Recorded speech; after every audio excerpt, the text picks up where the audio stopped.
You've read the books, you've watched the videos, you know the habits. Wake up early, invest consistently, think long term, and yet something isn't moving. Not the money, not the mindset, not the version of you that's supposed to get it by now. Here's what nobody is saying out loud. The problem isn't that you don't know enough. The problem is that somewhere deep in your nervous system, there's a belief running 24/7 like a background app, quiet, invisible, absolutely draining your battery, that whispers, wealth is for other people, not people like you. And the brutal truth? The very strategies you're trying to learn won't stick until you deal with the identity underneath. You don't think your way into a millionaire mindset, you unlearn your way into it. So that's what we're doing today. Not tactics, not tips, we're going deeper. Let me introduce you to 3 things your brain is doing right now that you probably don't even know about. The first one is called your default mode network, and it's basically your brain's screensaver. When you're not actively doing something, it kicks on. And here's the problem. For most of us, that screensaver is playing the same old slideshow, old arguments, old worries, old stories about what's possible for us. Neuroscientists call it the DMN. I call it the replay machine. It keeps running footage from a life you're trying to leave. Every time you zone out, every commute, every shower, your brain is quietly rehearsing the same limitations, the same ceiling, the same story. And the scary part? It feels like reality. It's not. It's memory. The second thing is scarcity priming. This is a well-documented psychological phenomenon. When your brain has been exposed to not enough for a long time, it literally rewires to scan for threats first, opportunities second. Always. It's not pessimism, it's not laziness. It's your brain doing exactly what it was trained to do. Think of it like a security guard who's been on duty for so long, they forgot how to clock out. Every situation, every conversation, every financial decision gets threat assessed before it gets explored. That's not a mindset problem, that's a nervous system problem, and you can't hustle your way out of it. And the third, this one's the heavy one, is called identity foreclosure. Psychologists use this term to describe what happens when a person stops exploring who they could be and just hardens into who they've been told they are. It often happens young. Somebody, a parent, a teacher, a neighborhood, a childhood watching the bills pile up, told you either in words or in silence what kind of person you were, what your life was going to look like, and your brain filed it, locked it, built a whole personality around it. And now you're an adult trying to think like a millionaire while running an identity that was written for someone else's story. The millionaire mindset isn't a set of tactics, it's a different operating system. And most of us are trying to run new software on very old hardware. Carl Jung had this concept, the shadow self, the parts of you that got buried because they weren't safe to show. And when it comes to money, the shadow runs deep. Maybe you grew up watching adults fight about bills, so your brain learned money equals conflict, equals danger, equals someone leaving. So somewhere along the way, you decided, without deciding, that wanting more was greedy, was risky, was not for someone like you. Or maybe it was subtler than that.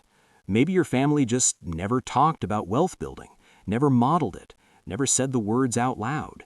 And so the blueprint in your head has a room that was never furnished. You walk to that door, you try to open it, and there's nothing there, just a draft.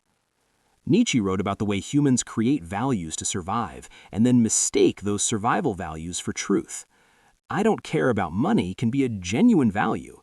It can also be armor, a wall built to protect you from the pain of wanting something and not getting it, from being seen reaching and falling short, from admitting, even to yourself, that you want more than what you have. So here's the question I want you to sit with. And I mean really sit with it. Don't just scroll past it. What part of your real self, the ambitious part, the hungry part, the part that dares to want more, did you have to silence just to fit in where you came from? Because that silenced version of you, that's who needs to show up for the mindset work, not the polished, I've read 40 books on investing version. The real, slightly uncomfortable, quietly desperate version. That's where the actual rewiring happens. So what does this actually look like in your daily life? Because it doesn't look like what you think. It's not dramatic, it's quiet. It's Tuesday morning. You might find yourself underselling yourself constantly, quoting the lower rate, accepting the lower offer, not because you don't know your worth, but because asking for more feels presumptuous, like someone's going to laugh at you. You might find yourself sabotaging momentum right when things start working. A new client comes in, a raise is offered, and instead of leaning forward, you pull back. Suddenly you're too busy. Suddenly something feels off. That's not intuition, that's your nervous system hitting its upper limit.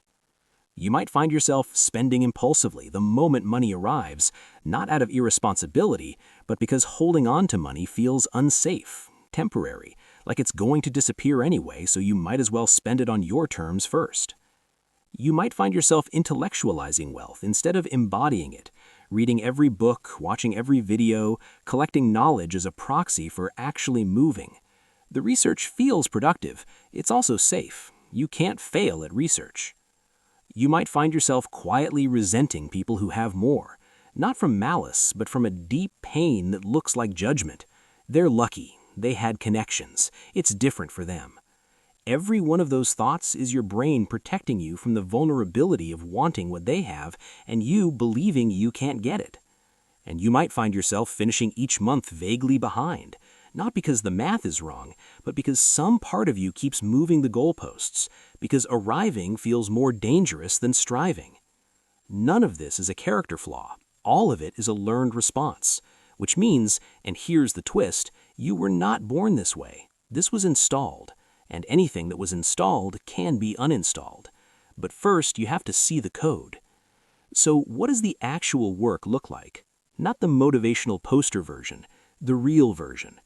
It starts with something called reparenting, which just means becoming the adult in your own story who finally gives you what you didn't get.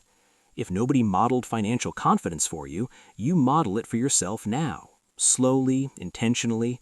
You don't wait to feel ready. You act like the person you're becoming before you fully believe it yet. It looks like noticing the scarcity stories as they happen, catching yourself mid-thought and asking, is this actually true right now, or is this an old recording? Because your brain cannot tell the difference between a memory and a present reality when it's under stress. You have to be the one who interrupts the loop, every time, until interrupting it becomes the new default. It looks like expanding your tolerance for abundance, which sounds strange, but hear me out. Your nervous system has a set point, a level of wealth and success it considers normal. If you try to blast past that set point too fast, your brain will pull you back. So the practice is gradual. Notice your comfort zone, expand it slightly, let the discomfort settle, and repeat. It's not hustle culture, it's nervous system culture. And finally, this one that what people skip, it looks like grieving the time you spent in the cage. Because here's something I had to learn the hard way. You cannot fully step into a new identity while you're still angry at yourself for living in the old one. Some softness is required, some real compassion for the version of you that was just doing what they had to do with what they had. You are not broken. You are not behind. You are a person with a very specific psychological history, and you are, right now, in the most important moment of that history, the moment you decided to look at it clearly. The millionaire mindset isn't cold, it isn't ruthless, it has nothing to do with waking up at 4 a.m. or cutting everyone off who doesn't vibrate at your frequency. At its core, it's a deep, quiet, unshakable belief that you are allowed to have more security, more freedom, more choices, more life. And that belief doesn't come from a book. It comes from doing the uncomfortable, unglamorous, deeply human work of deciding, really deciding, that you are worth it. So here's what I want you to do. Think about one story about money that you've been carrying since childhood.